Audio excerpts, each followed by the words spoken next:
लेखक जगदीश चंद्र माथुर जी। हमारी इस कहानी में टोटल 6 कैरेक्टर्स हैं, जिसमें सबसे इम्पोर्टेंट कैरेक्टर है उमा, जो बीए तक पढ़ी हैं और दिखने में काफ़ी खूबसूरत हैं। बाय द वे, आज उमा को लड़के वाले देखने आ रहे हैं। दूसरी कैरेक्टर हैं उमा की माँ प्रेमा, जो एक हाउसवाइफ हैं। और हमारे तीसरे कैरेक्टर हैं उमा के पिता राम स्वरूप, जो बड़े ही खुले विचार के इंसान हैं। जिस जमाने में लोग लड़कियों को पढ़ाना भी जरूरी नहीं समझते थे, वो अपनी बेटी उमा को बीए तक पढ़ाए। चौथे कैरेक्टर का नाम है रतन, जो राम स्वरूप के घर में एक नौकर है। कहानी के 5वें कैरेक्टर का नाम है शंकर, जो उमा को देखने आने वाला है। बाय द वे, शंकर एक बहुत ही अंडर कॉन्फिडेंट सा इंसान है। वो वही करता है जो उसके पिता कहते हैं।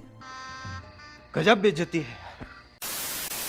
एंड कहानी के 6वें और आखिरी कैरेक्टर हैं शंकर के पिता गोपाल प्रसाद, जो प्रोफेशन से तो एक वकील है, लेकिन उनकी सोच बड़ी ही छोटी है।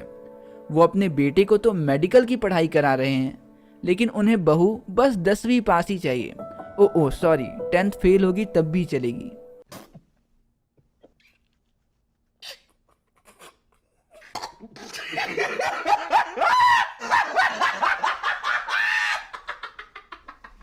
तो कहानी की शुरुआत कुछ इस तरह होती है कि उमा को देखने शंकर और उनके पिता गोपाल प्रसाद आने वाले हैं।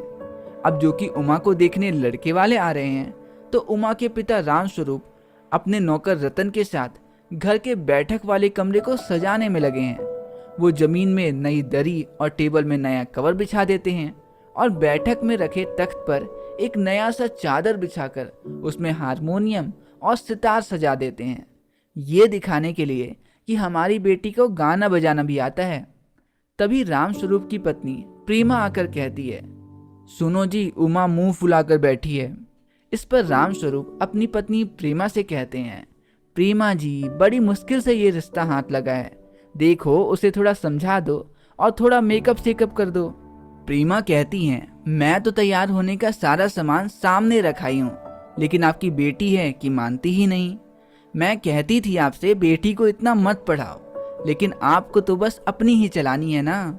राम स्वरूप कहते हैं, अजी धीरे बोलो, दरअसल लड़के वालों को ज़्यादा पढ़ी लिखी लड़की नहीं चाहिए, तो मैंने लड़के वालों से झूठ कह दिया कि लड़की सिर्फ 10वीं पास है। प्रेमा की बात सुनकर राम स्वरूप थोड़ा परेशान हो जाते हैं, क्योंकि वो जानते हैं कि आजकल मेकअप के बिना शादी ब्याह भला कहाँ होते हैं। लेकिन वह अपनी पत्नी से कहते हैं, कोई बात नहीं जी, वैसे भी हमारी बेटी बड़ी खूबसूरत है। और वो लड़के वालों के लिए मिठाई, नमकीन, फल, चाय और टोस्ट का प्रबंध करने लग गए। तभी वो देखते हैं, अरे टोस्ट में लगाने के लिए मक्खन तो खत्म हो गया है। और राम स्वरूप तुरंत ही अपने नौकर रतन को मक्खन लेने के लिए बाजार भेज देते हैं। ठीक उसी समय गोपाल प्रसाद अपने लड़के शंकर के साथ राम स्वरूप के घर में दाखिल होते हैं। गोपाल प्रसाद आवाज से ही बेहद ही अनुभवी दिखाई देते हैं, लेकिन उनके लड़के शंकर की आवाज एकदम पतली सी थी और कमर भी हल्की झुकी सी थी। राम स्वरूप मेहमानों का स्वागत किए और टिपिकल मैन टॉक चालू कर दिए, जैसे अजी हमारा जमाना भी क्या जमाना था, आज के समय में तो संस्कार नाम की चीज है ही नहीं। थोड़ी देर बाद राम स्वरूप चाय नाश्ता लेने अंदर जाते हैं। राम स्वरूप के अंदर जाते ही गोपाल बाबू घर को देख ये अंदाजा लगाने की कोशिश करते हैं कि दहेज कितना मिलेगा, और हल्की सी धीमी आवाज में अपने बेटे को डांटते हैं और उसे कमर सीधी करके बैठने को कहते हैं। इतने में राम स्वरूप दोनों के लिए चाय नाश्ता ले आते हैं। थोड़ी देर बात करने के बाद गोपाल प्रसाद मुद्दे की बात पे आते हैं और शादी विवाह के बारे में बातें करना चालू कर देते हैं। बातों ही बातों में गोपाल प्रसाद अपनी छोटी मानसिकता का परिचय देते हुए कहते हैं कि लोग हमसे कहते हैं कि जब हमने अपने बेटे को इतना पढ़ाया लिखाया है, मेडिकल की तैयारी करा रहे हैं, तो लड़की भी ग्रेजुएट ही लानी चाहिए।